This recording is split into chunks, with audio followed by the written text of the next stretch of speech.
pessoal, então, bom dia, boa tarde, boa noite. É prazer ter todos vocês aqui. Sejam bem-vindos a essa aula, que é a psicanálise hoje, o que está em jogo.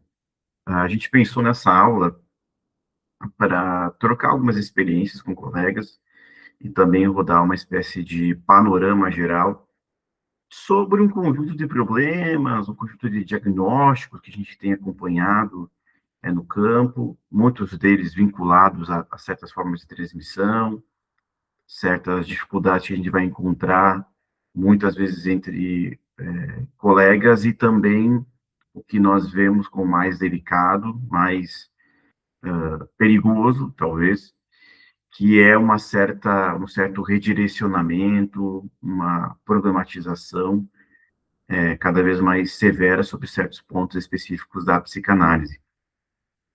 Então, bem, eu vou me apresentar inicialmente. Eu sou o Alexandre, eu sou psicólogo, sou psicanalista, sou mestrado em estudos linguísticos pela Universidade Federal da Fronteira Sul, e eu atuo há 10 anos na área da psicanálise, seja na área clínica, seja como docente. E, bem, Gilberto, pode se apresentar e fazer suas palavras. Bom dia a todos, espero encontrar-lhes bem. Bom, me chamo Alexandre, também, aliás, que... Tá confundindo. Me chamo Gilberto, né, o que eu iria comentar aqui é que tem algo aparecendo sobre ruído, e não sei se é comigo ou se é aí com o Alexandre. Bom, mas espero que não estejam ouvindo nada de ruído. Sou psicólogo de graduação, atuo na clínica há 7 anos, aproximadamente. Me aventurei, né, em fazer um mestrado em psicanálise, diria não muito proveitoso, que são os problemas de campo que a gente tem.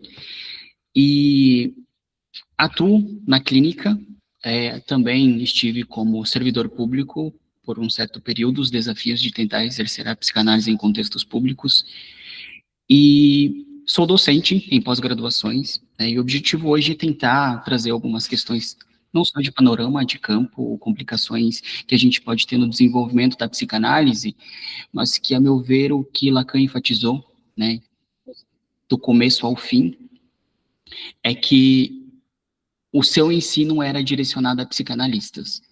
E de uma forma ou de outra, o que Lacan vai marcar é justamente que o problema é teórico e de transmissão.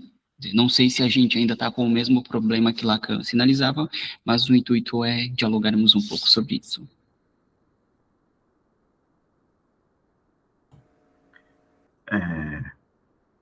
Bem, passamos então.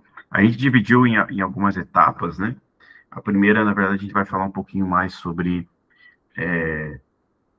as dificuldades que a gente tem encontrado no sentido do uso da psicanálise, bem como das conceituações e o que tem se tornado inconsciente, pensando em algumas possíveis chaves para soluções. Também a gente vai abordar todo esse problema da dificuldade de desambiguação entre autores, cada vez mais nítida, cada vez mais em voga. E, por fim, não menos importante, esse um dos tópicos que muitas pessoas nos chamaram, quiseram debater, que é o problema da elitização da psicanálise em si, né? Bem, iniciando aqui, um dos primeiros pontos, né, que a gente vai localizar, acho que um dos pontos mais delicados, que a gente propõe é uma separação muito nítida sobre o que é psicanálise e o que dizem, né, que é psicanálise, ou melhor, como se faz o uso desse conceito psicanalítico, né? A gente vai dar passe livre para vocês interromperem em qualquer momento, mas há um problema de propriedades, até no sentido científico, que mais importante do que nós descrevemos um conceito, mais importante do que isso é como nós o mobilizamos. Então, por exemplo, quando a gente tem um debate sobre psicanálise, sobre a questão de pseudociência, sobre a questão do seu estatuto, não importa tanto o que nós dissemos na hora de descrever o que é psicanálise, mas mais importante do que tudo é como nós mobilizamos. Então, por exemplo, se eu digo que psicanálise não se reduz a apenas um polo profundamente sexual, porém, no senso comum, naquilo que nós debatemos, nossa prática, nós enfatizamos isso, então não adianta a gente dizer que a gente não dá tanta ênfase a isso. Então, essa confusão a gente tem visto com bastante primazia, assim, com bastante dificuldade. Seja também por certas misturas de certas experiências, querendo ou não, a gente tem uma separação muito nítida, uma separação muito delicada, que a gente está vendo que cada vez mais está se perdendo entre psicologia e psicanálise, né? E aí, a partir disso, a gente tem essas provocações, né? Um primeiro diagnóstico, né, é um campo quase astrológico, cosmológico de saber, muito parecido com certas propostas selvagens do Freud sobre certas subversões do que a gente pensa. Então, isso a gente tem, muito nítido isso na cultura, quando, por exemplo, a gente vê alguém que faz análises psicanalíticas, né, uma coisa que eu sou bastante crítico, mas no sentido de fazer análises psicanalíticas sobre determinados temas, e nesses temas, por exemplo, vai se manifestar um uso frequente dos mesmos conceitos. Então, bom, vemos id, ego, superego em tudo, vemos falta em tudo, desejo em tudo, quando não necessariamente existe uma transparência efetiva sobre isso. Muitas vezes, inclusive, a gente vai encontrar como problema justamente esse desafio da proposta de que, bom, se a gente quiser ver psicanálise em tudo, a gente vai encontrar psicanálise em tudo. Não quer dizer necessariamente que deveríamos encontrar. Há um panorama ético também. É por isso que é a brincadeira do cosmológico, que, bom, existem sérios debates se é ou não é uma cosmologia, no sentido de um campo expandido, um campo completo, uma visão de mundo, por exemplo. Também não adianta a gente falar que não é uma visão de mundo, quando a gente tem que colocar essa visão de mundo em absolutamente tudo, e qualquer coisa que acontece, a gente já quer levantar o dedinho e dar os nossos pitacos. E aí tem essa brincadeira com a astrologia também, né? Aí um segundo elemento que me parece que é fundamental, que a gente tem encontrado, é uma conversão muito forte sobre um espaço dito de escuta relacionado ao campo dito subjetivo, uma ênfase muito forte, resquício do modelo freudiano, de que uma experiência psicanalítica ela é fundamentada na fala do paciente. Não apenas na fala do paciente, mas puramente na fala do paciente. De que se através da fala, se através da possibilidade desse paciente falar sobre o que lhe ocorre, aquilo que lhe atravessa, aquilo que lhe causa, isso vai ser uma efetividade. Se não sai da boca do paciente, o psicanalista, por exemplo, não pode falar, não deve falar, tem que esperar que ele fale exatamente aquilo que é importante e enfatizar com muita ênfase que é necessário que saia da boca, literalmente da boca desse paciente. Aí a gente tem uma confusão, uma problemática muito grave dessa mistura de entender uma proposta ligada efetivamente a uma linguagem. Quando Lacan pensa o que é uma estrutura de linguagem, um considerado como uma linguagem, a gente confunde profundamente essa distinção entre linguagem e fala. E uma terceira perspectiva, que me parece ser a mais delicada, mais espinhosa para a gente trabalhar, que até eu já brinquei algumas vezes, é a impossibilidade de, na contemporaneidade, muito que a gente vai ver da lógica do algoritmo e das redes sociais, é a impossibilidade de poder existir o inconsciente.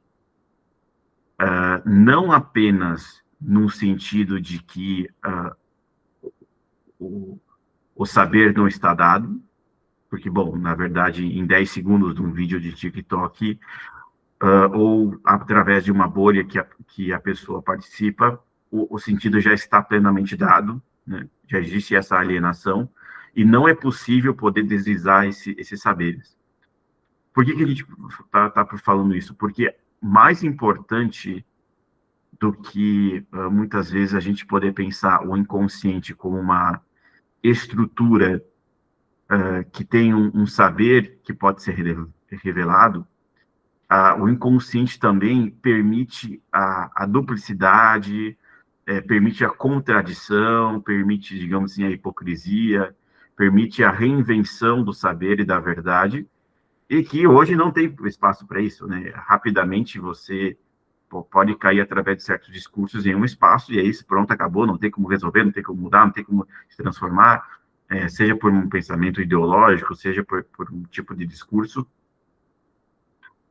não existe espaço para esse novo, né? Até a gente estava antes do início do encontro, a gente estava debatendo como que a sociedade de controle, por exemplo, citando um autor da esquizoanálise, por sua vez, que é o Deleuze, ele vai dizer que a sociedade de controle você tem um excesso de possibilidades, mas todas as possibilidades já são destinos previamente concebidos.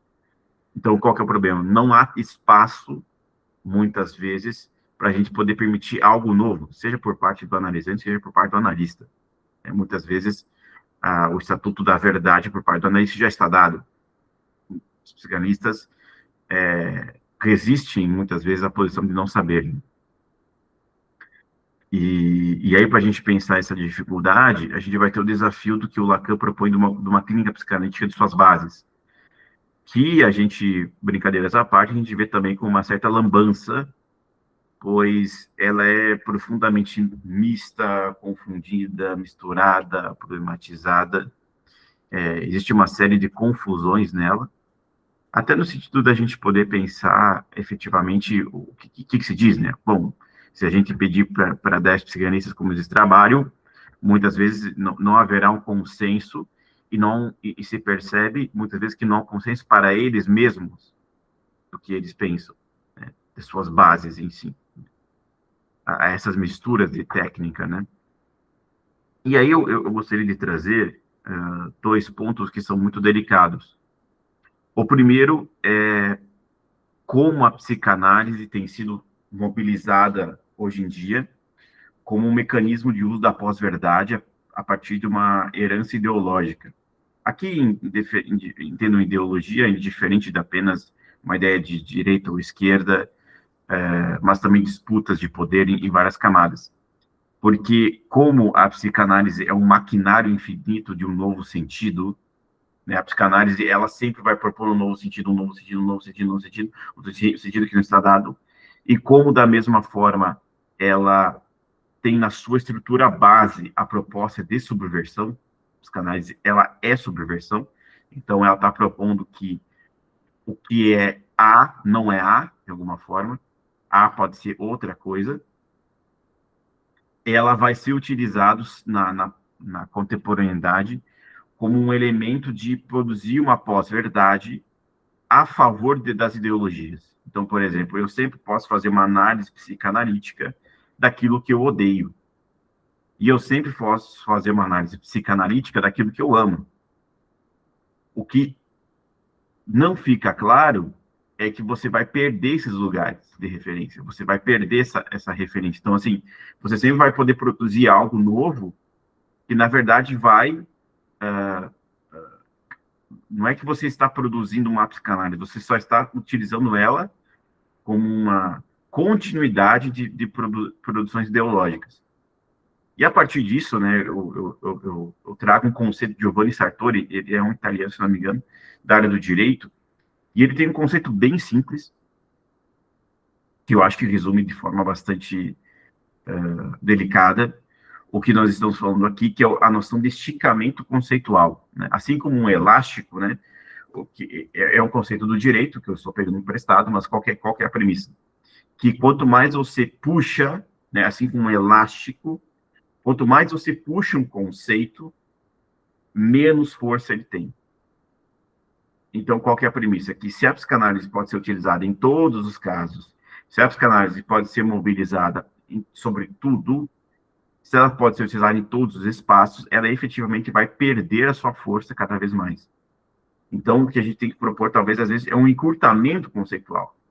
Dizer em pontos profundamente, talvez, específicos para que ela serve e em que caso ela serve, para a gente poder dizer, antes de mais nada, se ela é útil ou não. Quer comentar alguma coisa, Igor? Não, não, agora não, depois eu. Bom, é com você. Bom, e então pegando o fio aí da meada, aí se desdobram que a gente vai ter como problemas que Lacan vomitou de várias maneiras e insistiu de várias maneiras quais seriam os problemas da psicanálise, que de ponta a ponta, inclusive na carta de dissolução, ele vai marcar que o motivo da dissolução é porque ele não conseguiu formar analistas à altura. E que ele demarca justamente essa questão de problemas teóricos e de transmissão. Isso que o Alexandre comentava sobre poder explicar um mesmo conceito de distintas formas, entra no que Lacan fala sobre a transmissão da psicanálise como uma perspectiva, assim, de véu. É como, não sei se vocês foram ou vão à igreja, ou enfim, mas sabem que nas igrejas, né, falo porque venho de uma família religiosa, e na igreja, aqueles que falam em línguas, as línguas estranhas ou as línguas dos anjos, etc. E é muito comum que aquelas línguas que não se entende nada, há alguém que fala e há um outro que traduz. E sempre me ocorria assim, mas como é que quer dizer isso que fulano está falando? Entre eles, supostamente, se entendem quando alguém pronuncia uma palavra em línguas estranhas e o outro traduz simultaneamente, está se entendendo. E o que Lacan está dizendo é que mais ou menos seria isso, que a ciência não tem uma perspectiva de transmissão dessa maneira. Seria que somente aqueles dois, um que fala e outro que traduz, que estão entendendo. Porque quem está de fora, quem está ouvindo, não entende coisa alguma. Depende da tradução do tradutor. O que Lacan está propondo é justamente que esse modo de transmissão da psicanálise só pode se recair numa espécie de dogmatismo, que ele vai criticar Freud e perguntar, inclusive, se a maneira como Freud usou para transmitir a psicanálise, que a gente sabe que foi o grupinho que se analisou com Freud, e eles estavam dotados de atribuição de direito, de transmiti-la a outros, etc., para garantir a transmissão fiel da psicanálise, Lacan pergunta se isso não teria levado a um formalismo enganador. Formalismo no sentido de formalizar a psicanálise. Esse é o problema que o Alexandre ia marcando. Então, quando a gente fala do conceito, por exemplo, de inconsciente, eu já ouvi que é um porão, onde tem coisas, desejos incestuosos e proibidos. Já ouvi que o inconsciente é uma falha, uma lacuna, um corte, e ouvi que, por exemplo, o inconsciente seria mais ou menos como uma espécie de impossibilidade de aceder a uma espécie de saber. Várias distinções, mas não há um consenso. Esse é o problema de transmissão. Quando a gente transmite, não fica claro o que seria o inconsciente, o que é. E aí, os desafios, isso tudo se desdobra no desafio para pensar a instauração do dispositivo psicanalítico. Porque vejam que Lacan, na década ali, 77, ele vai propor que a psicanálise consiste em reinterrogar tudo que Freud falou. Por quê? Porque ele acredita, tanto a gente pode atribuir ao seu ranço de ser excomungado da IPA, enfim, mas que na década de 60 ele pergunta, seria Freud o primeiro e único a formular conceitos psicanalíticos? E são conceitos isso? São para serem revistos? São em transformação? Ou são para serem abandonados? E porque ele propõe que o que me parece que está acontecendo com o que o Alexandre vai colocando é que há um esticamento que os próprios psicanalistas fazem de paralelos na psicanálise. Lacan dá um gás à psicanálise e que, de alguma maneira, não conseguiu fazer uma ruptura entre o que seriam as construções freudianas e suas próprias construções, ou seja, os conceitos de Lacan. E os psicanalistas fazem esse esticamento também para aproximar as noções de Freud e de Lacan, e o que isso se desdobra é numa perda, uma ruptura para como a gente opera. É óbvio. Tem um comentário do Alfredo, acho que é de 2004, onde ele propõe que Freud nos dava instrumentos clínicos. Quer dizer, se um paciente chega falando que está com raiva do chefe, automaticamente já pensava ali que há um problema no complexo de Édipo, a rivalidade, então há uma rivalização com o chefe. Quando Lacan chega e vai destituindo, retirando todas essas questões mais norteadoras, a gente fica meio à mercê. Porque tá, se o significante enquanto tal não significa nada, beleza, como operamos? Se não podemos a priori, veja, supor que é uma rivalidade porque é uma questão edípica mal resolvida, como operamos? Lacan vai chegando e retira-se aquilo que, em termos aristotélicos, nos dá um certo suporte para operar na clínica. Se alguém fala que tem um conflito com X pessoa, supõe-se que há no Édipo um desenvolvimento que não ocorreu a contento e que há que levar a análise nesse caminho. Então, quando Lacan propõe que há que repensar, que há que revisar a psicanálise, é porque ele entende que não eram conceitos. Tanto é que ele vai, no Seminário 11, revisar toda a questão conceitual. O inconsciente, a repetição, a transferência e a pulsão. Ele vai dar outro estatuto, porque entende que em Freud não tem estatuto conceitual. E aí, como isso se desdobra no dispositivo psicanalítico? Porque o que a gente precisa é saber se, por exemplo, o que trago aqui, e aí a gente vai dialogando posteriormente, né, no decorrer do encontro. Quais são as condições culturais e sociais para o estabelecimento do dispositivo psicanalítico? Porque a gente entende que a psicanálise não é uma psicoterapia, digamos assim, ou não é uma terapia. Então, quais seriam as condições para o estabelecimento dela? A relação com o tempo. Outro dia estava lendo a biografia do Pierre, que foi um paciente do Lacan, e Lacan atormentou o cara 6 vezes por semana. E era, inclusive, nessa década de 70 que Lacan estava desenvolvendo a teoria dos nós, e Lacan insistia que o Pierre levasse para ele barbantes, pedaços de barbante, porque Lacan passava a sessão matando os barbantes. O cara era um filho da mãe, convenhamos. E o que acontece? A gente precisa pensar, a psicanálise, então, enquanto dispositivo, só é possível em sessões 6 vezes por semana, uma tá ok, quinzenalmente. Ainda é uma psicanálise, uma vez ao mês. Ou 2, 3 vezes ao ano. Como a gente sabe que tem alguns dos psicanalistas, inclusive brasileiros, que faziam análise com alguns psicanalistas renomados na França, mas que iam de períodos em períodos. E isso, consideramos, é psicanálise, não é psicanálise, ainda é o dispositivo psicanalítico, porque tem uma questão que é o dinheiro. Para a instauração do dispositivo, a gente precisa também pensar questões econômicas. As pessoas têm condições de pagar hoje? Como é? Sim. Isso tudo dificulta ou isso abre margem para que a gente vai ter isso que o Alexandre acabou de comentar? Para uma clínica ampliada, já que a gente está tendo um problema que isso é social, de como a sociedade tem se organizado em torno de um neoliberalismo. As pessoas não têm plata, como se diz na Argentina, está faltando plata. Isso não abre margem para que a gente comece a aplicar a psicanálise a distintos contextos, não levando em consideração se ela é aplicável a determinado contexto, qual é o alcance dela, porque faz parte de um jogo do qual a gente não está de fora, que são as questões de sobrevivência, porque é um ofício, a gente pratica, é um trabalho, e isso tudo não desvirtua, se é que há uma delimitação do que seria o dispositivo, porque isso vai abrindo margem.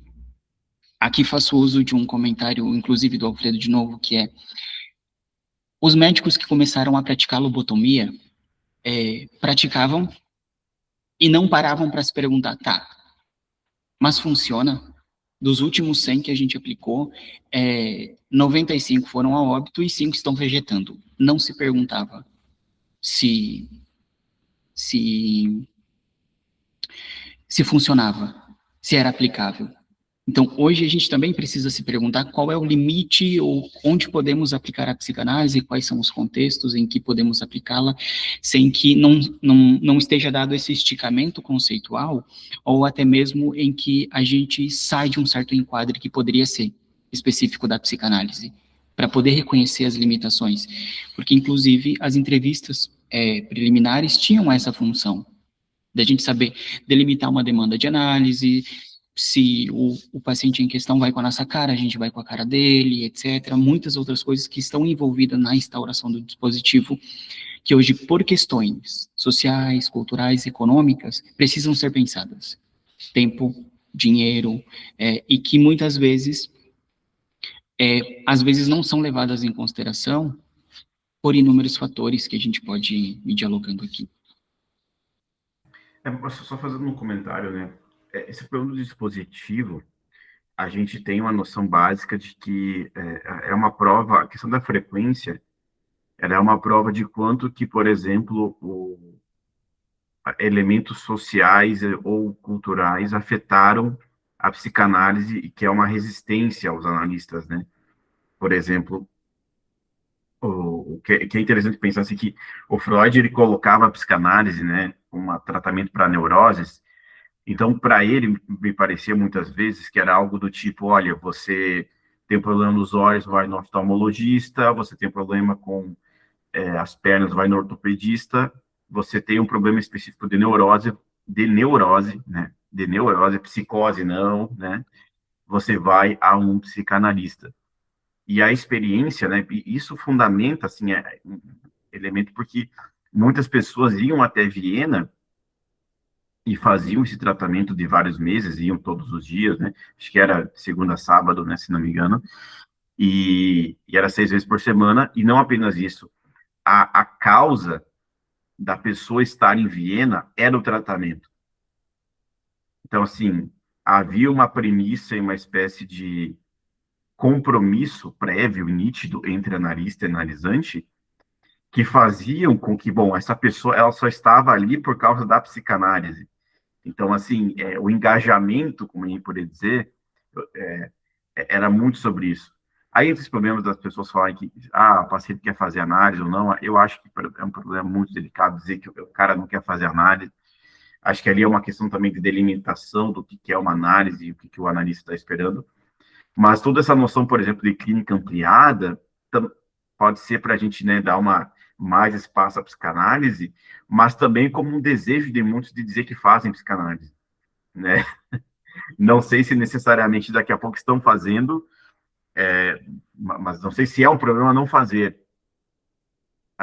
E aí você vai ter esse exemplo das frequências, que é interessante que o número aceitável, o número mínimo aceitável de frequências, ele foi diminuindo com o passar do tempo, também pelas relações das pessoas com o tempo e com a economia e cultura.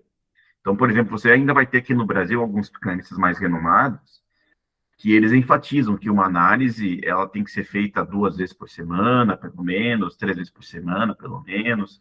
Daí eles deixam literalmente claro, uma análise tem que ser pelo menos 3 vezes na semana, 2 vezes na semana, né?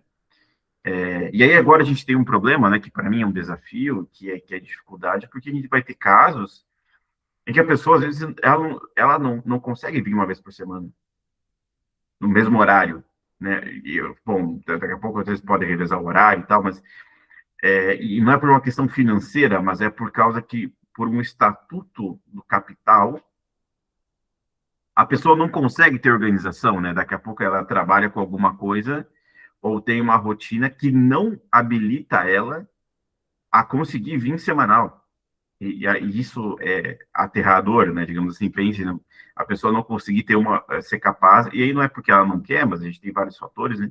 Ela não consegue vir de forma semanal. E como o Gilberto falou, a questão do dinheiro, né? A gente tem, enfim, tem vários tópicos delicados sobre dinheiro, né? Mas o fato é que a relação com o dinheiro, assim, o analista precisa estar minimamente tranquilo sobre esse tópico para poder garantir a realização do trabalho. Né?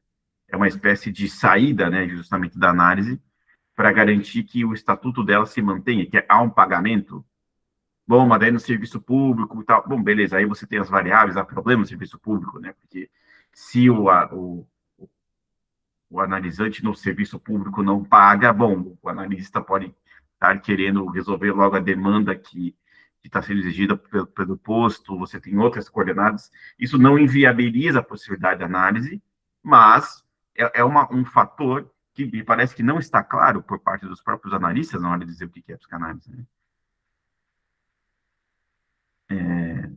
E bem, aí a gente está chutando já a porta, mas pensando ao problema, né, nós temos uma definição de tentar propor aqui o que é o inconsciente, né?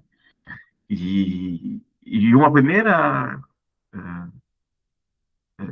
construção, no início do Lacan, primeiro seminário, é que nós não partimos de uma experiência freudiana em que a experiência vai construir a técnica. É muito pelo contrário, pelo menos nós acreditamos, por exemplo, que há uma clínica já muito bem estabelecida e daqui a pouco pode ser que não está claro aos analistas, mas ela não é velada, ela é algo que se produz, são ferramentas prévias ao trabalho, que daqui a pouco o analista, ele tem elas, mas daqui a pouco ele não as localiza como conceitos, e a partir desses conceitos é que nós vamos para o campo prático. Ao contrário de uma experiência que cria prática, né? É uma teoria já pré-aplicada que vai para a prática. E que, bom, daí depende se o analista sabe o que está falando, o que está pensando, se ele conhece a teoria. Por quê? Porque naquilo que dá experiência de uma queixa, o analista irá, como responsável, criar condenadas para mobilizar esse conceito inconsciente. Então, se o paciente for num coach, esse coach vai pensar que a causa é Y, se vai num psicólogo da TCC, vai pensar que é Z, se for num pai de santo, vai falar que é H. Então, isso não quer dizer de forma alguma que esses conceitos, esses métodos estão equivocados, e nem que a psicanálise está acima. O que tem que deixar claro é que, na premissa psicanalítica, o que o psicanalista faz, antes de mais nada, é partir de uma conceituação de que a queixa está vinculada a uma causa do inconsciente. E o que nós fazemos, muitas vezes, nada é além do que usar esse conceito. Como mobilizamos, aí você tem certas variáveis, você tem certas questões. Bom, a gente vai ter situações em que o psicanalista não deixa nem claro como funciona uma análise aos seus pacientes, porque isso pode gerar problemas. A gente vai ter situações em que o analista não faz nem questão de explicar o que é o inconsciente para esse analisante. E aí você tem esses problemas. O Freud, por exemplo, falava pra caralho. O Freud era insuportavelmente falador. Falava em muitas análises, contrariando profundamente essa leitura de que o analista tem que ser silencioso, né, que é silencioso, só interessa o que o paciente está falando, ele não pode falar nada, tem que pensar muito bem antes de falar. E aí você vai ter esse problema, porque nós partimos de uma leitura do que é inconsciente. E, bem, eu sempre sou extremamente chato, mas aqui está a minha referência que eu tenho que sempre usar, e é, para mim, a melhor explicação do que é o conceito de inconsciente, né? Que na citação dos escritos está, se não me engano, função do campo da linguagem, em que o Lacan diz, né? O inconsciente é o capítulo de uma história que é marcado por um branco ou ocupado por uma mentira.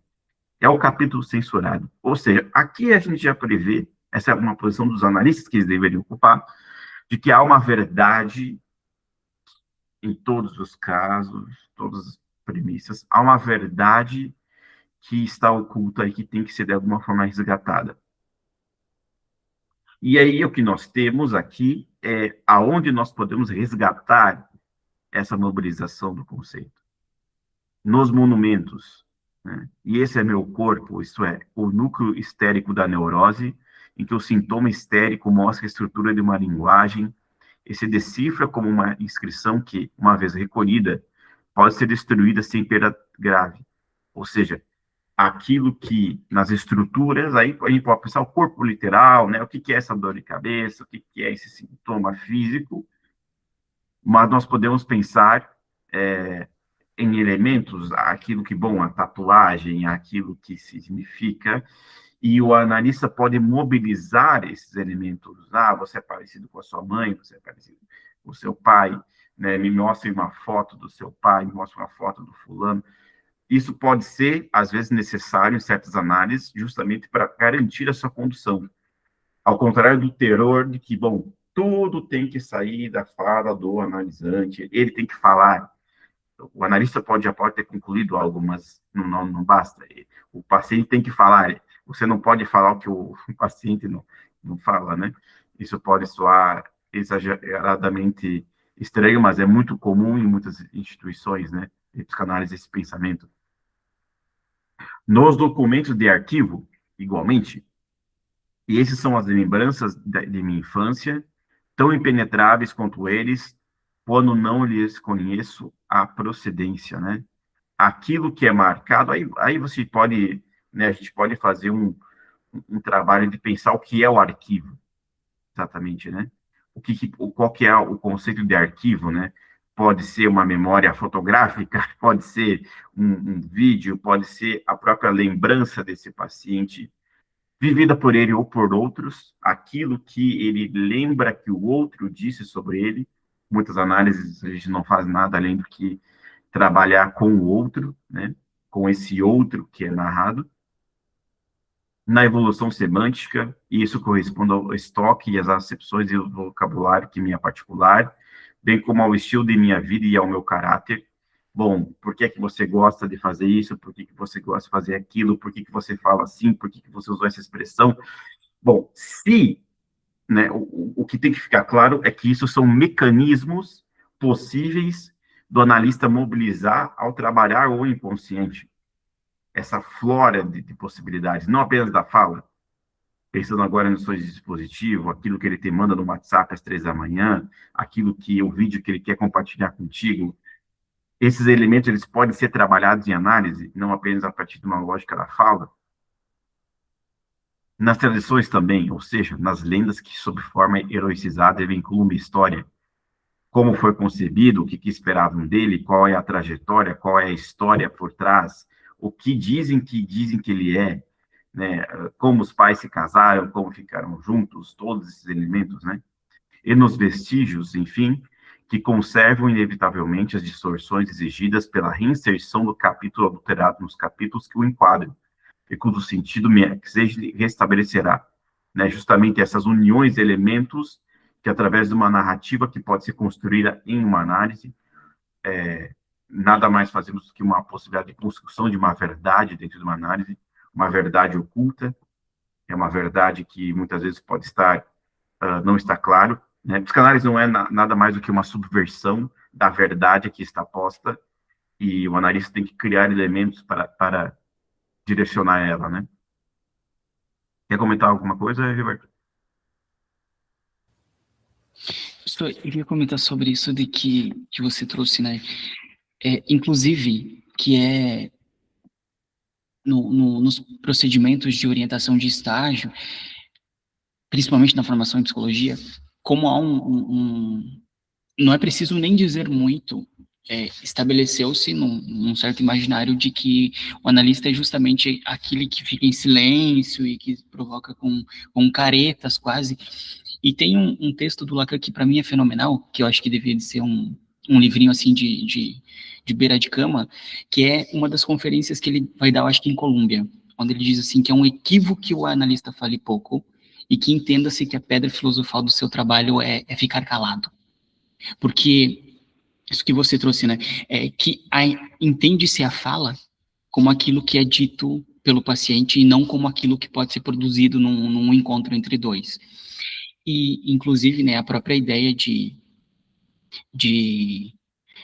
do inconsciente, quando o Lacan vai dizer na posição do inconsciente, é que o inconsciente tem um destinatário, e que é o analista.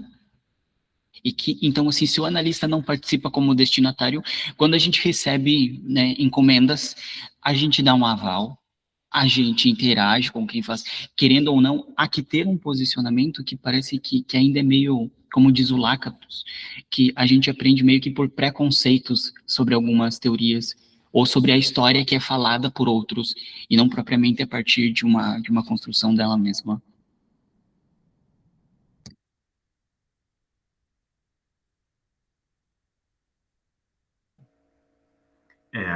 A brincadeira que a gente pode pensar que o inconsciente não faz nada mais do que sempre dar novas chances para ser ouvido, né? Digamos assim. Bom,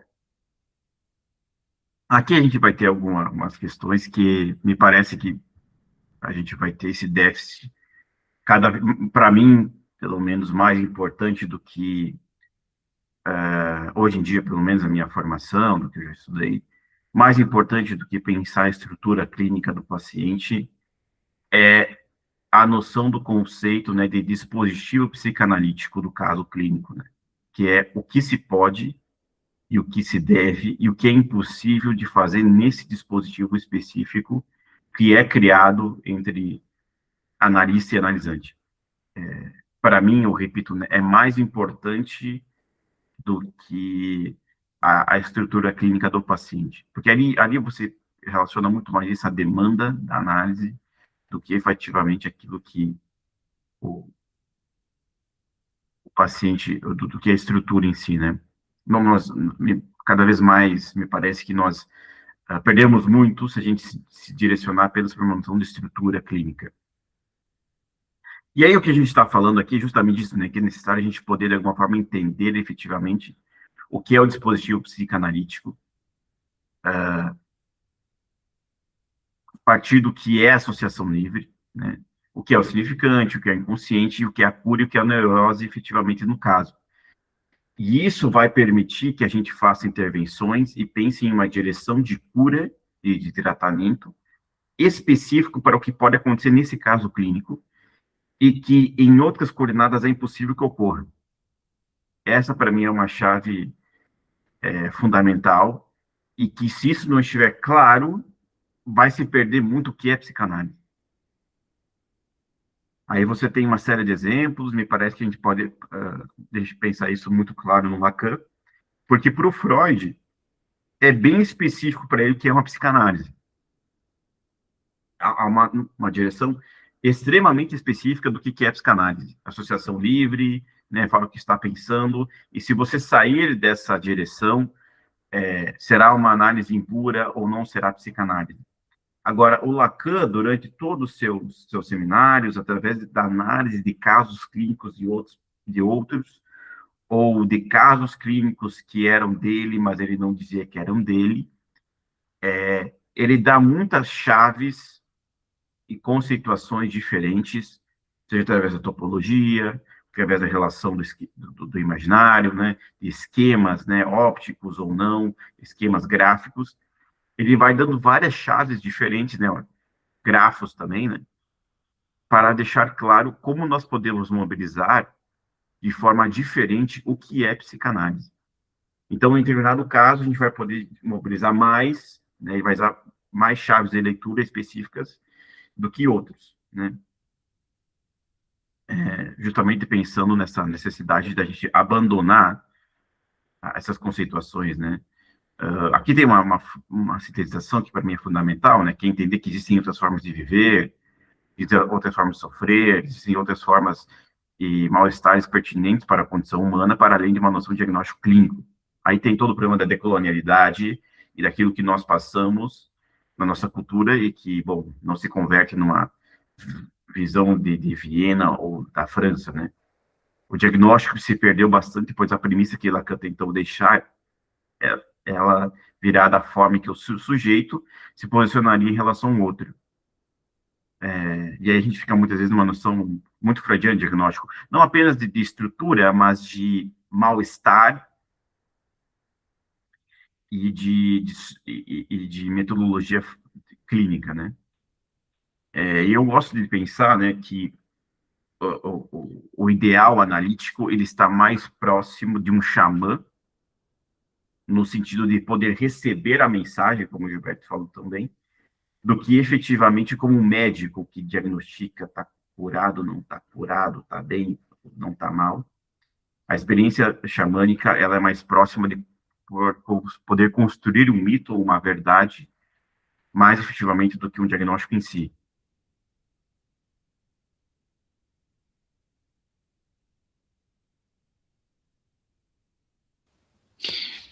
Até porque, né, Alexandre, isso que você falava sobre o dispositivo, é que o dispositivo psicanalítico, de uma maneira bem sintética, ele é instaurado numa análise para que se possa concluir diferente.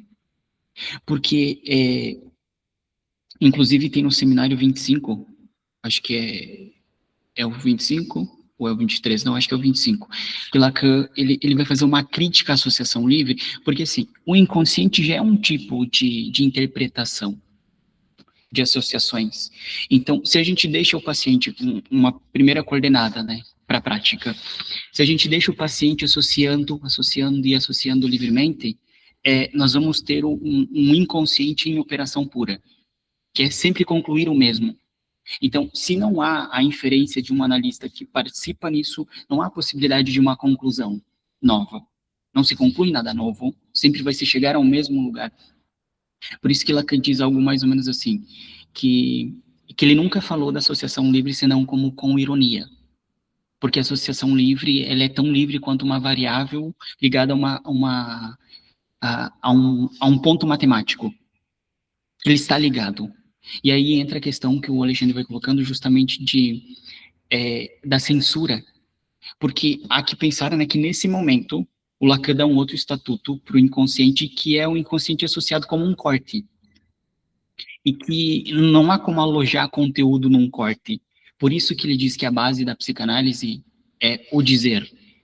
Então, por isso que Lacan diz... Tem uma entrevista do Lacan, eu acho que é em 57 ou é 67, alguma coisa assim, onde ele vai propor que o psicanalista não é um desbravador de águas profundas ou questões de alma, ele não é um médico. Ele propõe que o analista ele é um leitor. E aí ele diz assim, o que o inconsciente nos marca é que perdemos a chave de leitura. E aí ele propõe o termo censura, e aí ele explica, vejam as ditaduras, o que acontece nas ditaduras. Se você critica um governo, é censurado. Ele diz o problema da censura é que no ato de censurar fala por si só. Por isso que seria um capítulo em branco ocupado por uma mentira, ou censurado. E aí, o exemplo mais ou menos que Lacan dá é assim, se alguém critica e diz, os ladrões do governo estão criando um novo imposto, é censurada a palavra ladrões e fica só... Só que a ausência desse termo ladrão permite que a gente leia muito pior. E só que quando isso aparece no corpo, no caso, por exemplo, de uma psicossomática, essa verdade que é censurada e aparece no corpo. Lacan diz que a gente haveria que aprender a ler, por isso que o Alexandre coloca, o que é essa dor de cabeça? O que é esse sintoma? Porque o que Lacan coloca é que, quando é censurado, o que nós temos é a produção de um sintoma, que aparece nesse lugar dessa palavra, ou desse termo que foi censurado. Mas, para avançar, é porque, justamente, considero extremamente importante pensar a questão da desambiguação como uma alternativa subversiva. E acho que é aí que a gente poderia recorrer ao Kuhn, né, ao Chalmers, ao Mário Bunge, ao Lakatos Coiré, e todos eles vão demarcar mais ou menos que, primeiro, que a psicanálise não é uma ciência, né, assim, com uma certa vacilação de Popper, todos estão convencidos que tanto a psicanálise quanto o marxismo seriam pseudociências. Mas por quê? Porque alguns dos critérios, né, estabelecidos por todos eles são muito pontuais para estabelecer o que é ciência. Só que, vejam que tanto Freud quanto Lacan desejavam que a psicanálise fosse uma ciência. E me parece que a desambiguação que não aconteceu, né, com Lacan diz respeito a essa resistência dos próprios psicanalistas. O próprio Lacan vai dizer que parece que a psicanálise é um assunto encerrado. Quando, na minha experiência de mestrado, ouvi muito dos professores assim que o que tinha que ser descoberto em psicanálise já foi. Inclusive do Michel Vapereau, que era um matemático que ajudou Lacan em alguns seminários. Diz ele, não, o que tinha para a psicanálise alcançar, alcançou com Freud e com Lacan. Então, para eles, acabou. Já o que tinha agora a gente só pode recolher os frutos disso e trabalhar com isso, e é isso aí. Só que, veja que a provocação de Lacan é que não pode ser. Não pode ser. Inclusive, né, Lacan provoca que a gente deveria, enquanto praticantes da psicanálise, que o único meio, né, assim, para a manutenção da psicanálise é uma participação ativa, de pesquisa, de questionamento, de crítica, tanto é que ele diz assim, façam como eu, critiquem, etc., mas não me imitem. Bom, aí questão de estilo. Só que Freud aparece ainda como sendo insuperável. Querendo ou não, aparece como sendo insuperável. Por isso que propus que Lacan como uma subversão adiada, ou uma psicanálise por vir. Por quê? Tem um autor, Julian Cordeiro, que ele vai tratar sobre a questão platônica e aristotélica. E ele propõe que uma das gravidades de Aristóteles é que ele fez um esforço muito grande para ser tomado de maneira atemporal, para que continuasse sendo tomado como atemporal. Tanto é que, bom, segundo Badiou, somos todos aristotélicos, com a noção de tridimensionalidade, de substância corpórea existente, etc. E, às vezes, me ocorre pensar que Freud também fez um esforço para ser tomado de maneira temporal, e os próprios psicanalistas tomam Freud de maneira temporal. Ali em 2022, alguma coisa assim, quando a gente estava saindo de uma pandemia, que estava a guerra, Rússia, Ucrânia, os textos de Por que a Guerra de Freud foram retomados. Como se aquele texto lá de 1900 não sei o quê, pudesse falar de um contexto geopolítico de hoje. Então, também os psicanalistas tentam tomar Freud de uma maneira temporal. É por isso que os conceitos de Lacan são explicados como sendo uma espécie de explicação um pouquinho mais atualizada dos mesmos conceitos freudianos. É a mesma coisa. Por isso que há equivalência entre o conceito de inconsciente, de pulsão e etc. E aí diz Lacan, veja, é um momento em que ele estava mais puto da vida, que a palavra de Freud é a palavra de evangelho. E que na psicanálise, num campo de observadores para os quais os artigos de fé têm, em relação à observação, valor de tal modo arrasador. Não se pratica a psicanálise tal como Freud, como Lacan propunha, que era de reinterrogar. Toda vez que receber um paciente, há que reinterrogar a psicanálise, porque senão seria um copia e cola, copia e cola, copia e cola. E há que ver, porque senão não pensamos isso que Lacan praticou ao longo de todo o seu ensino. Ele foi reformulando o conceito de inconsciente, pensando de distintas maneiras. Em um dado momento, o inconsciente foi proposto por Lacan como sendo o isso fala. Depois ele propôs o inconsciente como sendo o corte, na década de 60, que separa o significante do significado. Ele propõe também, nesse momento, que o inconsciente como sendo esse entre o sujeito e o outro. E no fim do seu ensino, o Lacan vai propor o inconsciente como um mal-entendido, uma algaravia, de muitas distintas vozes que não se entende.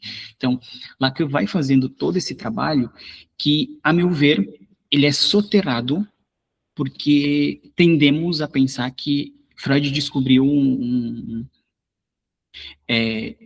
algo tão concreto que só nos compete utilizá-lo. Tanto é que, assim, nesse mesmo período da década de 70, Lacan vai dizer que os psicanalistas, veja, por isso nós trabalhamos com o dizer, com a palavra. Então, se um paciente chega e fica extremamente silencioso, temos que instigá-lo a que fale. Senão, não há psicanálise, ela é estéril se alguém não está posicionado a falar. E Lacan diz na década de 70, os psicanalistas são como os filósofos ingleses. Eles acreditam que há pulsões. Não acreditam que a palavra tem efeitos. Então, por isso que quando propus, assim, que parece que Freud tende a supor que nós temos um inconsciente, então é palpável, está em algum lugar do cérebro, em algum lugar está por ali, a pulsão é oriunda do organismo, então tudo isso que é palpável e material é uma referência aristotélica, que banha o Ocidente, segundo o Coiré, que todos nós tendemos a supor que existe, que é de fato, por isso que quando Freud propunha o complexo idético como universal, os psicanalistas acataram como sendo universal. como todo mundo passa por isso, porque seria uma questão muito palpável, substancial.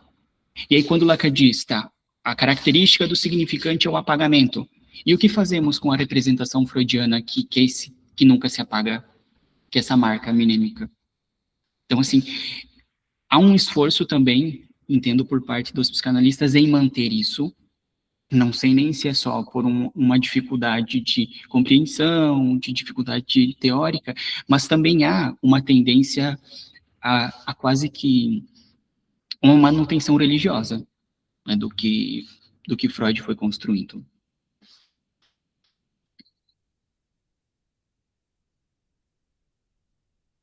Pode passar. Eu teria muitas coisas para falar, mas eu acho que por uma questão de tempo deixaremos para o curso quem for participar, porque realmente.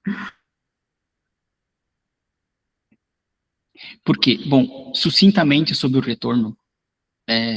Porque o retorno... Eu ouvi, inclusive, dos professores do mestrado, que Lacan fez um retorno com o objetivo de resgatar as construções freudianas. Bem, não é isso que o Lacan ele diz em distintos momentos, algumas pequenas citas apenas, de que ele voltou para, se falei de retorno, é para nos convencermos até que ponto manqueja. E ele diz, o inconsciente, então, não é de Freud, é preciso que eu lhes diga, é de Lacan. Isso não impede que o campo seja freudiano. E aí que entra a insistência de Lacan em dizer que o objetivo dele foi prolongar a causa freudiana. Freud abre um campo, estabelece um campo, como o campo da física, como outros campos, que vai ter muitos investigadores. No entanto, não foi um objetivo, tanto é que ele disse, que se fosse um retorno às fontes, não se trataria nada além de uma regressão, que aí entra no âmbito religioso, que é de manter a palavra de Freud como sendo atemporal e que não muda e permanece eterna. Então, e veja, distintos momentos ele vai marcar. Os psicanalistas, não sei por que não leem, ou leem ou ignoram, que ele diz, trata-se de saber se uma superfície é uma esfera, a alusão aqui é a segunda tópica freudiana, o saco fofo, lá do eu e o isso, ou se é um anel, um colar de anéis que se encadeiam num discurso da questão topológica. Porque o que se pode fazer com elas não é o mesmo. A clínica, a partir da lógica lacaniana, tem um outro estatuto, porque a própria ideia de história para Lacan, a gente costuma pensar a história como sendo algo que passou. E tem um comentário do Lacan no Seminário 1 ou 2, onde ele vai propor que o que interessa da história são as conexões. E aí, por exemplo, assim, o paciente está me contando algo do seu passado. Interessa saber, nesse período, morava com a mãe, ainda ou não, se já tinha estudado fora ou não, ou como que era, as relações. Para Lacan, a história tem a ver com as relações que são possíveis de entrar nessa questão de historicizar dialogicamente. E não a ver com um passado fatídico. Então nesse momento... Não, é como se pode colocar isso na linguagem. E, ao contrário do que se supõe, que seria uma espécie de... O passado tem uma relevância muito importante, que é o que diz o Contardo, se não me engano, que a infância é um chão que se pisa a vida inteira, alguma coisa assim, como se fosse algo que determinou toda a nossa vida, como uma espécie de destino. Bom, só fazendo um comentário, né? A gente escuta muito que os pós-freudianos haveriam se desviado da orientação freudiana, que Lacan propõe o retorno a Freud. E a grande provocação, né? É legal, eu fiquei pensando esses dias, porque eu fiquei pensando, bom, mas quando a gente fala isso, sabe, a impressão que dá é como se fosse uma ideia de que Jesus chegou e afastou os romanos, e aí agora deu tudo certo, mas a gente não tem provas de que se esses pós-freudianos ainda não existem, né? Que é a grande pergunta. Bom, ele propôs o retorno, tá, mas ele conseguiu? Né? Essa que é a grande pergunta. Será que ele realmente conseguiu? Será que os psicanalistas da época, eles são tão diferentes dos psicanalistas de hoje, né? Até se a gente for pegar os casos que ele abordou e criticou, né? Vários casos freudianos, muitos dos psicanalistas carregam um método freudiano debaixo do braço, né? Então, essa que é a grande pergunta, mais do que efetivamente a gente pensar se ele propõe, se ele conseguiu, e é o que ele estava querendo dizer, né? Porque se você vai acompanhar até as críticas que ele faz aos casos clínicos na época, você vai ver que não são tão equivocados se comparadas às apresentações clínicas que nós temos hoje em dia, né?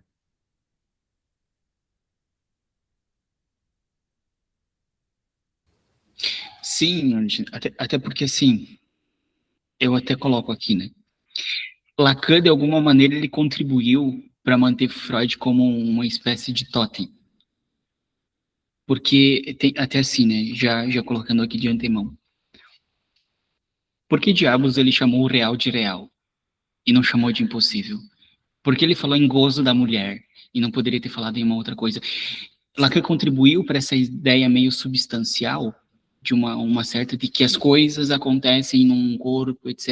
E, enfim, ele não contribuiu tanto como se supõe para uma ruptura. Tanto é que tem uma carta do Lacan a um jornal da década de 80, onde ele vai propor que, ele se defendendo, né, e dizendo assim, me acusam de tentar não sei o que, acabar com o legado de Freud. Ele diz, o que estive fazendo esse tempo todo é tentar prolongá-lo, nunca ultrapassá-lo. Só que não sei até que ponto ele não estava meio que assim, de fato, sabia que tinha motor, sabe, para ultrapassar, mas que ele meio que segurava esse pé por questões de campo, de internas, enfim. Porque uma das coisas, Lacan chama os psicanalistas em dado momento de freudo-aristotélicos. E aí, na década de 78, ele vai fazer uma conferência na Unesco, onde tinha alguns filósofos e, enfim, da época, e ele vai propor o seguinte, que todo psicanalizante é um discípulo de Aristóteles, que é basicamente como todos os nossos pacientes chegam à clínica, supondo que sofrem por causa disso, que aquilo é algo que existe de fato.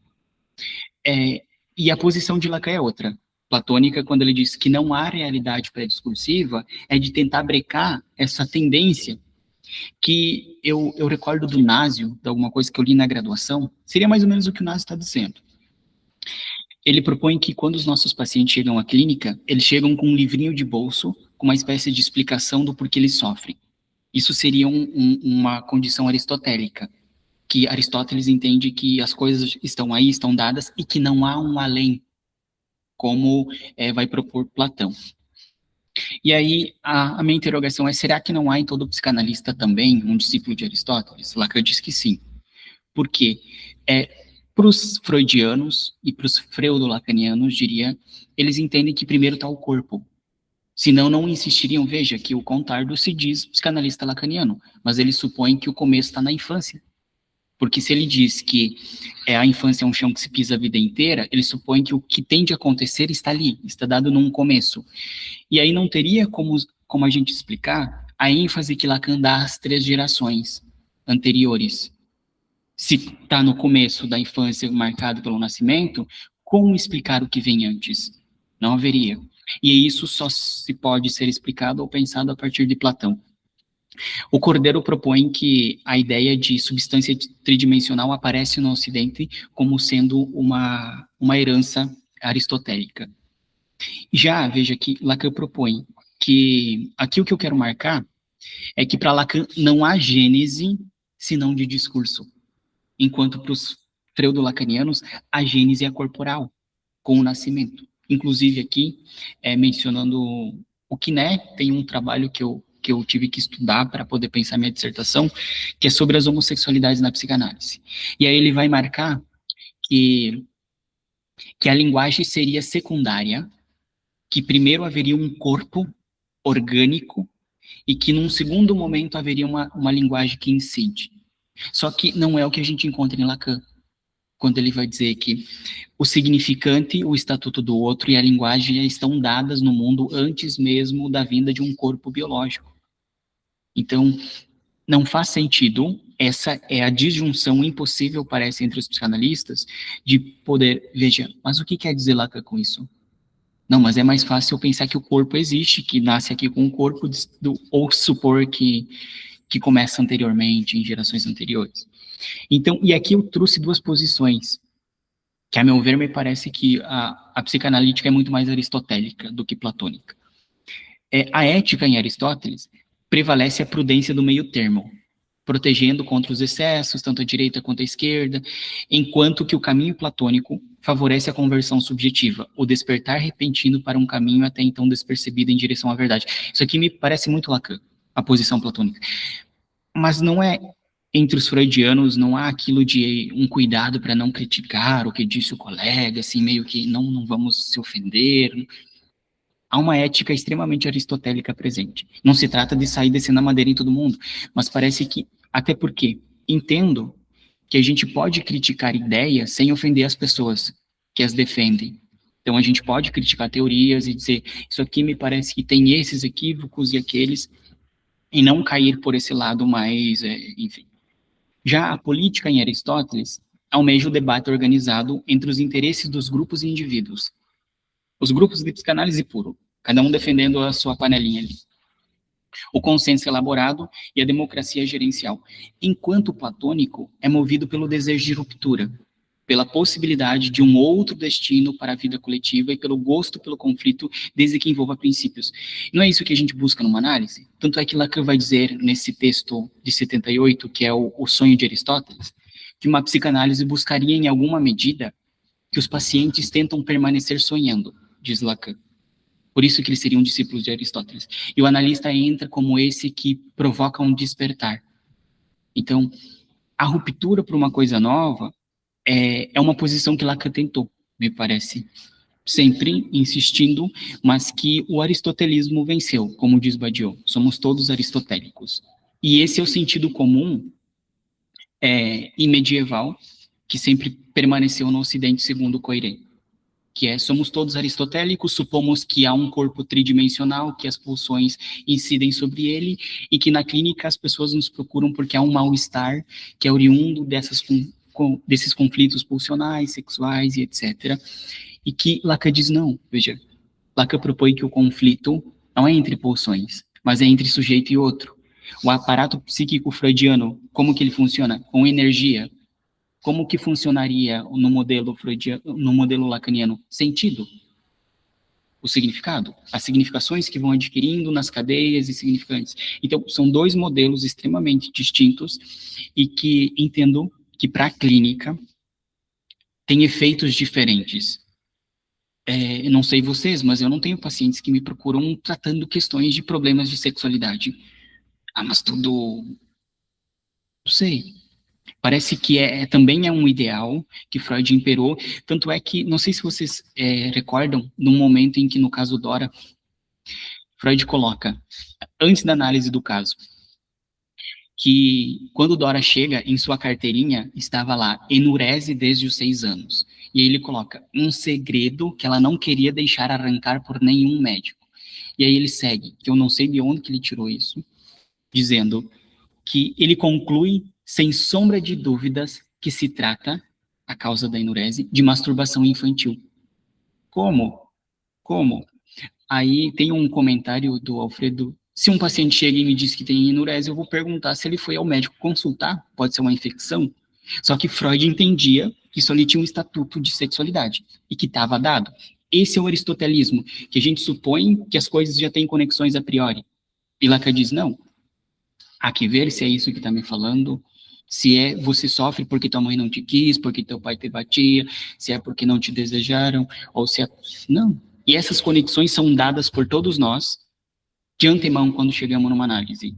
Eu sofro por causa disso. E quando Lacan diz que os significantes não significam nada, se eu admito que a pessoa sofre porque a mãe não o quis, eu já estou dando um estabelecimento de um significante mestre. Estou dizendo que ele sofre por causa disso. Estabelecendo conexões. Só 2 pontos, né, que tem que ser comentados, né, que é primeiro que o Lacan falava muito sobre Freud também, porque na psicanálise, se você não citar o Freud a cada 10 segundos, o pessoal acha que você não é psicanalista, né? E o segundo, que também é importante, que a posição do Lacan é antifilosófica, né? não apenas no sentido puramente dele dizer que não tem nada a ver com filosofia, mas ele queria que nós estudássemos filosofia para justamente deixar claro a influência da filosofia, né? Que esse que é o problema, porque nós, na verdade, somos profundamente aristotélicos, quer dizer que nós somos profundamente filosóficos, sem saber que somos. E se a gente não tem isso claro, se a gente não tem isso claro, ele vai buscar uma direção ética a partir da filosofia. Claro, e assim, né, Alexandre, a antifilosofia do Lacan é justamente porque há um ramo da filosofia, e muito mais associada ao campo aristotélico, que é a ontologia do ser. E Lacan, veja que Lacan diz assim que o ser não é mais do que um dito, no Seminário 20. E a gente tende a supor que o ser é existente como tal. Tanto é que o Platão, a psique em Platão, eu acho maravilhoso, porque o Platão supõe que a psique, que foi traduzido como alma, existe antes mesmo de um corpo biológico e que ela coabita com as formas, que seriam as ideias. E é só num segundo momento em que essa psique, então, teria um estatuto de aproximação com essas ideias e teria, então, uma espécie de suporte. Isso é extremamente lacaniano, porque ele tenta propor que o sujeito do inconsciente não coincide com isso que chamamos de corpo biológico. E tanto é que Lacan diz que o sujeito pode existir muito antes de um corpo biológico vir ao mundo. Então, a meu ver, o direcionamento lacaniano é extremamente platônico, e a antifilosofia é justamente para a gente não ontologizar o ser, dar um estatuto assim de etc. E é por isso que se desdobra no estatuto da psicanálise. É esotérica ou científica? Porque o que Lacan propunha é que se fosse científica, a psicanálise teria que ser transmissível. E ele entendia que a ciência só é aquilo que se transmite a partir de algumas certas fórmulas, por isso a fórmula do sujeito, barrado, a campo do outro, porque ele diz que isso evita aquilo que a gente tende a explicar com muitos rodeios. Por exemplo, eu posso explicar para alguém o que seria uma teoria de cordas, não que eu saiba que é uma teoria de cordas, mas poderia explicar para alguém, mas falando verbalmente, seria com muitos rodeios, Lacan diz, e a explicação nunca é contento. Já um estatuto esotérico, o Lacan entende que seria como, por exemplo, Harry Potter, por exemplo. Poucos são aqueles que vão ser lufa-lufa. Depende de... Por isso que o analista é aquele que há que ver na análise se vai dar um analista depois de muitos anos, se não... Porque tem um estatuto esotérico. São muitos poucos que são os que podem aceder ao ofício, enquanto que a ciência não. Se eu quiser explicar a teoria de cordas para todo mundo, as pessoas têm que aprender.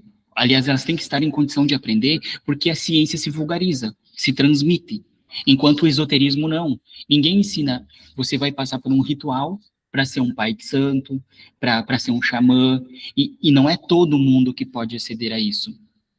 Então, para Lacan, a gente teria que pensar o estatuto da psicanálise, se ela é esotérica, ou como o Alexandre colocou no início se ela é astrológica, e eu diria que a gente está muito perto de uma astrologia, assim, de um campo cosmológico em que explicamos o mundo a partir da ótica da psicanálise e não ignoramos, assim, aliás, não levamos em conta os limites dela na transmissão, porque a ciência leva em consideração quais são as limitações para sua transmissão, que seriam os dados falseáveis, segundo Popper, ou que seriam as limitações de programa, segundo Lakatos, enfim.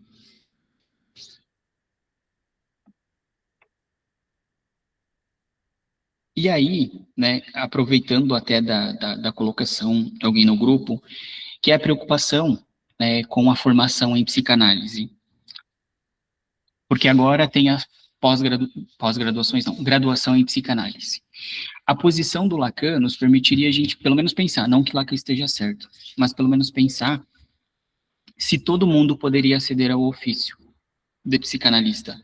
Não por uma questão esotérica, mas por uma questão de posicionamento em relação ao ofício, porque entende-se que o psicanalista é aquele que também precisa participar. Vejam, ir a um congresso de psicanálise e participar desse congresso é diferente de você ir a um congresso e apresentar algo. Por isso que Lacan propõe é que o psicanalista tivesse um posicionamento ativo na construção da psicanálise. Tanto é que ele diz, é chato, mas é necessário que cada psicanalista seja forçado a reinventar a psicanálise. E aí ele propõe, né, que certamente a formação do psicanalista seria inconcebível sem uma autêntica participação nas investigações. Então há que investigar conceitos, como se pratica. E aí ele propõe que qual seria o ofício do psicanalista? O que fazemos? No seminário, ou pior, ele vai dizer que o que é uma verdade senão uma queixa? Pelo menos isso responde a nós, analistas. Se é certo que existe o psicanalista, nos encarregamos de recolher o que? A verdade na queixa. E ele segue, não pode estar ao alcance de todo mundo cumprir esse ofício que defini faz um instante como de recolher a verdade como queixa. Então, primeiro ponto, ainda que exista uma graduação em psicanálise, será que todo mundo está posicionado de modo a participar ativamente na pesquisa, a ponto de conseguir, de estar habilitado a recolher a verdade como queixa? Que é E ele diz, se o ato de dizer é aquele que eu recebo de uma experiência codificada, eu também enunciei, já vem que insisto em me repetir, também enunciei isto. O que é que faz, no sentido do que falta para que essa experiência codificada esteja ao alcance de todo mundo? Ele insiste em dizer que nem todo mundo está nessa posição de poder recolher a verdade como queixa, ou essa falta na codificação. Não é uma questão de divisão de trabalho, veja, nem é uma questão elitista, não é para todo mundo, para manter ali numa redoma de poucos. Quer dizer que nem todo mundo pode se dedicar a analisar o resto. Não está ao alcance de todo mundo por um fato de estrutura, e que tentei recordar na vez passada, ao menos indicar, e que procuro ajustar, que é a de que o analista cumpre esse papel de recolher a verdade como queixa. Então, seria mais ou menos assim, nós temos um discurso hoje que é de inclusão, e de que todo mundo está em condições de aceder a várias coisas. Não sei, gente. Eu não sei. Eu, por exemplo, não teria aptidão nenhuma para cursar medicina. Nenhuma. Eu não suporto a ideia de ver um corpo ali todo, enfim. E aí a psicanálise, qualquer um pode aceder ao ofício, porque é uma questão assim, a gente não pode colocar a psicanálise num campo esotérico. Porque se a gente diz não, mas é um campo esotérico. Se é um campo mais ou menos científico, a gente precisa dizer quais as condições, porque nem todo mundo tem condição de ser físico. Eu não tenho, porque eu odeio matemática, tenho que gostar um pouquinho, mas eu odeio matemática. Então, como que é? É um forçamento enorme. Quais são as limitações? Porque aí a gente associa com a prática clínica. O analista paga com sua pessoa. Então, assim, qual é o custo para, muitas vezes, veja, até um custo de escuta. O Dunker tem um comentário que me parece bem lúcido, assim, sobre uma situação que ocorreu, que para ele me parece importante de trazer, que ele diz em dado momento da vida apareceu uma mulher, né, e ela relatava que o seu avô, né, e alguns familiares participaram, né, no período nazista, foram soldados, inclusive da SS, e mataram alguns judeus. E ela sabia, acompanhava o trabalho do Dunker, etc, etc, e saber que o Dunker teve muitos familiares que foram mortos nesse período, por inclusive alemães e tal. E ela disse, eu dei uma investigada e eu percebi que as nossas famílias conviveram em períodos muito próximos. E aí ela pergunta, assim, se seria possível de conseguir conduzir uma análise e tal. E eu lembro que nesse vídeo a resposta do Dunker foi de que para ele seria um custo muito alto, porque naquele momento, as questões da vida dele, naquele momento, seria um custo muito alto, ouvir de questões que poderiam remontar, e ele disse, não adianta a gente dizer, que falta análise. Não, tem coisas que não são um custo muito alto para sustentar. Tem pacientes que a gente, às vezes, não conseguiria, não vai. Então, todo mundo pode aceder a esse ofício, tipo, ok que a graduação esteja aí, mas todo mundo consegue, está em condições, porque, para Lacan, trata-se de recolher essa verdade que é ocupada por uma mentira que aparece nesse branco que o Alexandre marcou. Não apenas isso, né? Porque disparado, assim, foi que o pessoal mais nos chamou para querer conversar e tal, chamou até no off algumas pessoas quiseram debater com a gente, assim. O fato é que hoje é até um problema porque ao participar dessas ditas escolas ou formações mais longas, o que me parece que se encareceu em muitos exemplos foi uma certa morte da pesquisa, porque o psicanalista, assim, é difícil, depois dessa fala do Gilberto, a gente falar quem que é psicanalista ou não, mas me parece que uma coisa que se perde é que o psicanalista, ele tem que ter um desejo pelo saber, não apenas dos casos clínicos, mas um desejo de saber pela psicanálise, e que isso, em algum momento, de uma forma maior ou menor, ele precisa evoluir para algum tipo de autodidatismo, no sentido da pessoa própria se interrogar, pensar, né? É claro que se unem em psicanálise entre pares para justamente ser reconhecido muitas vezes, né? Mas isso que me parece um problema. Hoje a gente tem um desafio, porque quando nos anos 2000, 2010, 2010, a gente tinha uma questão, até mesmo antes, que é muito raro hoje, que demoraria muito para se chamar a psicanalista, né? Os psicanalistas em si, eles tinham muito receio, né, de se chamarem psicanalistas, porque isso exigia um peso ético profundo. E, e o que a gente acompanhava justamente era que muitos já eram antes mesmo de se nomearem. Né? Justamente aqueles que tinham mais receio de se nomear, eles provavelmente já eram. E hoje nós temos uma conversão, porque hoje, basicamente, para mim, isso é uma questão, pensei muito sobre isso em vários momentos da minha formação até hoje. A minha posição hoje é estúpida, porque é dizer, olha, não é porque o cara se formou em psicologia e diz que trabalha com psicanálise, que ele é psicanalista. Porque hoje, o que eu acompanho, que é algo muito delicado, muitos dizerem que são psicanalistas simplesmente porque dizem que trabalham com psicanálise, porque vieram de uma formação em psicologia ou algo assim. Bem, por mais que eu entendo que, bom, em certos momentos, supervisão pode ser mais importante, inclusive, do que análise, em certos momentos, quando o cara está recém-formado, muitas vezes é mais importante, inclusive, às vezes, ele fazer supervisão do que fazer análise. Mas o fato é que a análise, ela precisaria se permitir, uma análise deveria permitir a esse analista, o candidato analista, na verdade, pensar se ele quer mesmo, com discursos, né, com falas, como o Gilberto citou muito bem, mas outros tipos de falas, outros tipos de discursos. Nós estamos num momento muito delicado das ideologias, aí aqui eu não estou falando se são corretas ou não, mas que elas são muito engolfantes por exemplo, o que me parece que é muito delicado hoje é que nós temos, entre grandes aspas, pessoas aqui, não estamos julgando com bom ou ruim de forma alguma, mas, bom, especialista em atendimento para mulheres que sofrem de violência e tal. Bom, isso é importante, mas o problema é que o que é tão delicado é que nós temos muitos que querem selecionar, isso para mim acho que é a coisa mais difícil e mais chata, eu diria, eles querem selecionar a demanda e não apenas querem selecionar a queixa. E esse que é o problema, esse que é o problema, porque eles querem selecionar aquilo que acreditam que é necessário ser trabalhado, e bom, beleza, porque, certo, psicanálise é isso mesmo, né? Mas eles estão selecionando a partir especificamente de coordenadas muito precárias para definir o que é o que não é psicanálise, o que pode e o que não pode atender. Então, por exemplo, uma resposta que eu vejo que para mim é muito ruim é quando dizem não, aqueles que não querem fazer análise, porque eles não falam o que eles pensam, eles não se escutam, ou não falam, ou não pensam o que estão dizendo.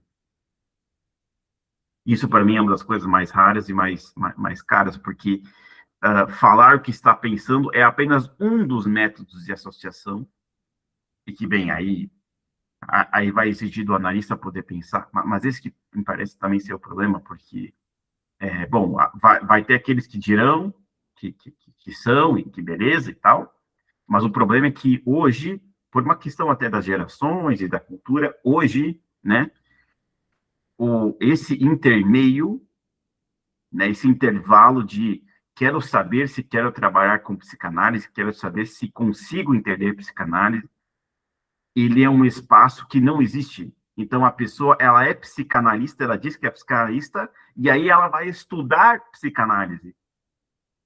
E aí nós temos também um problema terrível, porque nós temos também muita gente que, criticando, mas pensando que nesse intervalo que está estudando psicanálise, muitos, muito recente, estão estudando há 2, 3, 4 anos, e em psicanálise, na minha opinião, é que sim, isso é pouco tempo, estudar psicanálise, mas muitos desses já estão se autorizando a formar outros. E aí eu não estou falando que eles estão querendo bancar apenas professores, terem sua própria escola, sua própria instituição, mas quando eles se portam como alguém que frequentemente dá cursos, como quando ele se aporta numa posição de se autorizar a dar supervisões, né? O cara acabou de se formar e já quer se autorizar a supervisão, ele está se autorizando a formar outros. E esse que é o problema. E a gente sabe que, na verdade, muito dessas escolhas de dar aula, dar curso, criar escolas, supervisionar, são respostas por uma questão econômica, e não efetivamente de interesse e desejo genuíno.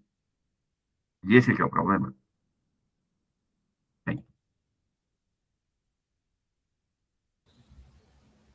Sim, até porque, como trouxe, né, Alexandre, a questão econômica tem um lugar na formação, enfim, até porque há um tempo atrás estava num grupo em que surgiu uma questão assim, acho que até foi o Bruno Bonoris, né, que ele faz um comentário de que ele é recém-formado, e ele fez algumas críticas sobre, de que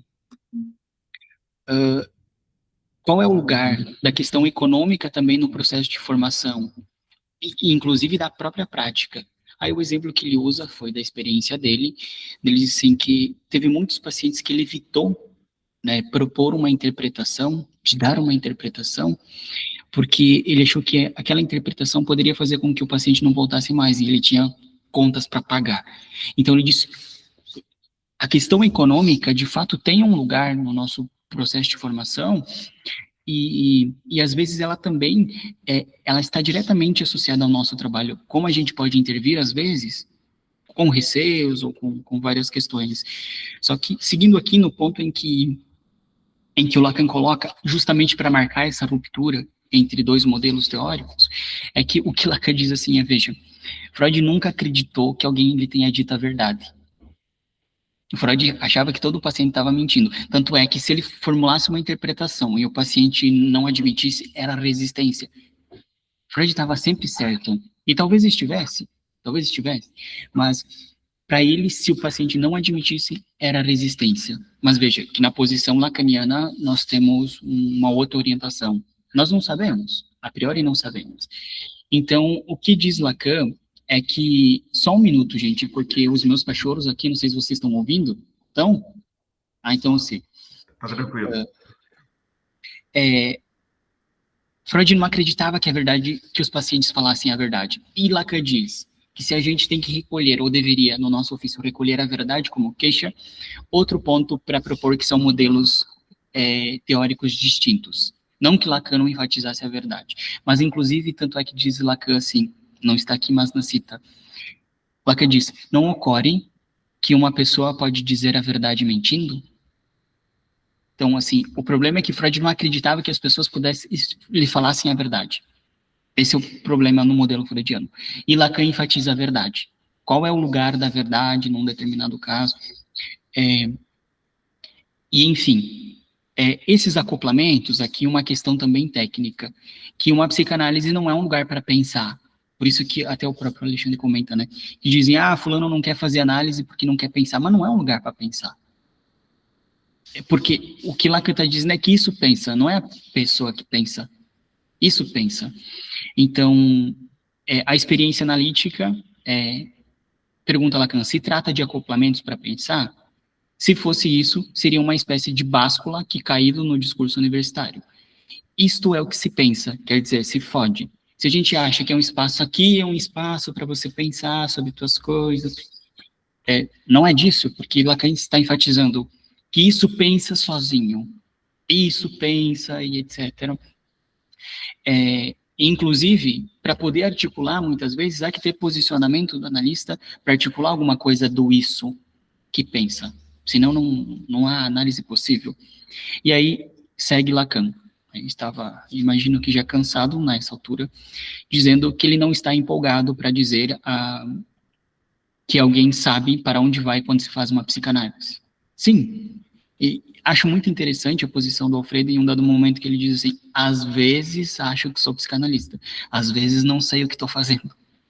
Porque é tão difícil, parece, de poder dizer, não sei, não sei.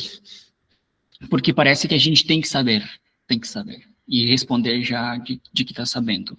Então, a psicanálise, lá que eu proponho, que ela participa de, como todas as atividades humanas, de um certo abuso. Faça como se soubesse alguma coisa. E às vezes eu diria assim, né, brincando com Lacan, eu diria que algumas pessoas abusam demais, porque se supõe que sabe-se tanto, abusam demais, e eu não sei se é bem por aí. Não está tão certo assim que a hipótese do inconsciente tenha mais peso que a existência da linguagem. Aqui Lacan já está tentando fazer uma ruptura, que a ideia de inconsciente, tal como propunha Freud, ele propõe como linguagem. Por isso que ele diz o inconsciente estruturado como linguagem. Aqui ele já estava tentando se desvincular da própria ideia de inconsciente, mas ele chamou inconsciente de inconsciente, real de real, gozo da mulher de gozo da mulher, que permitiu que Freud se mantivesse. E aí ele propõe que em Vincennes, o que ele intitula como clínica psicanalítica, era uma espécie de apelo para interrogar ao psicanalista para declarar quais suas razões. Por que a psicanálise existe? E primeiro, por que eu quero, como o Alexandre, por que eu quero ser psicanalista?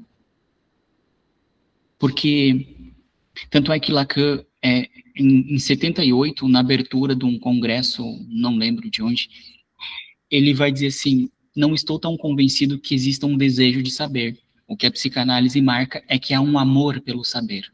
Um novo tipo de laço que é o amor pelo saber.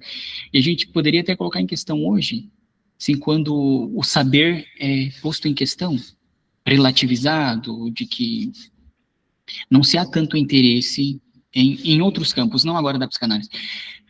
O próprio ensino passa por um processo de decadência. Já não sei se deseja tanto saber, como se já se quis, talvez foi um período em que desejou-se, amou-se muito o saber e que hoje podemos colocar em questão se ele se mantém ou não. E mais do que isso, né, porque o saber já está dado, né, seja por IA, seja por informações, o saber hoje já é dado, né, há pouco espaço para a posição de não saber, né. Uhum.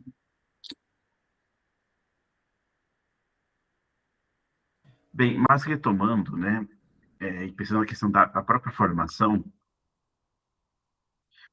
acho que algumas coisas a gente já comentou, né, mas eu queria só dar um panorama geral sobre algumas questões que eu vejo que muitos colegas vieram conversar comigo, não apenas essa semana para a nossa atividade, mas para fora disso também, né. O que me parece é que dentro da psicanálise, uma coisa que tem que ser deixar clara, é que existem muitos na psicanálise que não querem ser o que a gente está chamando de ser psicanalistas. Eles podem ser artistas, podem querer ser professores, escritores, influencers, né? Eles podem querer ser várias coisas dentro disso, né? O que me chama muita atenção, né? Porque, bom, existem muitos que estão mais interessados, aqui não é crítica, mas estão mais interessados em ser professores do que serem psicanalistas. E aí você tem práticas que se misturam, por exemplo, é aceitável que um psicanalista possa querer ser poeta ou artista, né, escritor, mas não padeiro, não dentista, né? Então, assim, agora você vê isso mais de uma forma mais clara. Agora você tem pessoas e que para mim é delicado. Você tem muitas pessoas que não são da área, né? Recentemente vi um ator que começou a estudar psicanálise e bem, agora já está nos grandes espaços, já está trocando figurinhas com grandes psicanalistas, supostamente. E que o fato é que, bom, hoje é necessário entender que durante a própria formação a gente tem que sobreviver. Então, o que eu diria, né, bom, eu e o Gilberto, por exemplo, nós somos dois exemplos. Nós hoje vivemos na nossa clínica, mas na minha experiência, onde eu tenho acesso, até onde eu escuto, poucos hoje conseguem viver de clínica, somente da sua clínica, até o ponto de eu ouvir, que acho que infelizmente tem que concordar, que você ser psicólogo ou psicanalista hoje e viver de clínica, você, na clínica particular, existe um certo privilégio. E aí, bem, você tem muito essa mistura, essa dificuldade de entender entre psicologia e psicanálise. Existem muitos que vêm até mim, não tem problema nenhum, mas tem muitos que vêm a mim, porque eu sou psicólogo, então nem aí que eu sou psicanalista ou não, eles querem um método, e pouco interessa, né? E aí você tem algumas questões, né? É claro que hoje o que vai acontecer não é surpreendente que a psicanálise ela sempre foi elitista, sempre foi elitista, e mais do que isso, a psicanálise, ela sempre, qualquer psicanalista que tenha mais de 15 ou 20 anos de formação, a maioria massiva, existem exceções, mas a maioria se formou há mais de 20 anos em instituições federais ou particulares de grande renome, antes do boom das universidades. Então, eles vêm de uma bagagem financeira de aporte, né? Aí você tem esses autores da antropologia, né? Tem um livro bom agora que saiu do Coisa de Rico, mas o fato é que a questão financeira para muitos psicanalistas da velha geração nunca foi uma questão. Nunca foi, poderiam esperar lotar os seus consultórios de pacientes, nunca havia, né? E agora sim, agora você tem uma nova geração que, na verdade, precisa, que é um grande ponto. Então, por exemplo, por que nós, agora, nos últimos 5, 6 anos, nós temos tantos textos que abordam a questão do dinheiro? É porque antes não era uma questão. Antes, para os psicanalistas, não era uma questão o dinheiro, porque até mesmo nos espaços em que circulavam havia uma tradição de dinheiro, e ter dinheiro não era uma questão, e se tinha, o que habilitava a cobrar caro, não precisava ficar procurando pacientes e tudo mais, né? Aí é o problema, né? Como lidar com a tal neurose de classe, tratando ela como a forma como ela existe, e aí tem que batalhar, infelizmente, não existem caminhos fáceis, né? E, infelizmente, que fica muito claro é que esses caminhos que a gente vai encontrar, muitas vezes, eles são atravessados por desafios próprios, né? Aí eu gostaria só de deixar claro, né, que, olha, por que tantos, né, querem participar de instituições, né? Primeiro, para estudar, aprender coisas novas, ver, tirar dúvidas, vivenciar a prática, é uma porta de entrada para que aqueles que estão no campo, né, se interessam.